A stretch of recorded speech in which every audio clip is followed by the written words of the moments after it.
आणि आता बातमीपत्रात महत्त्वाची बातमी आहे ती 10वी आणि 12वीच्या विद्यार्थ्यांसाठी।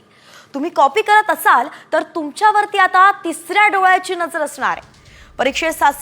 परीक्षेसाठीच सीसीटीव्ही सहच व्हिडिओ रेकॉर्डिंग सुद्धा करण्यात येणार आहे।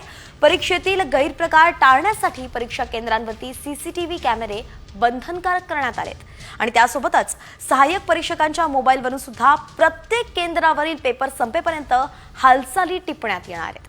त्या हालचालींवरती वॉच ठेवण्यासाठी शिक्षण विभागात वॉर रूम सुद्धा तयार करण्यात येणार आहे। त्यामुळेच क्षमतेपेक्षा जास्त गर्दी केंद्रावरती दिसल्यास परीक्षा केंद्रात पर्यवेक्षकांनी फेऱ्या न मारता एकाच ठिकाणी उभे राहिल्यास विद्यार्थ्यांनी बैठक व्यवस्थेत बदल केल्यास गैरप्रकाराच्या हालचाली झाल्या तर तात्काळ शिक्षण विभागात तयार करण्यात आलेल्या नियंत्रण कक्षाला आता कळू शकणार आहे।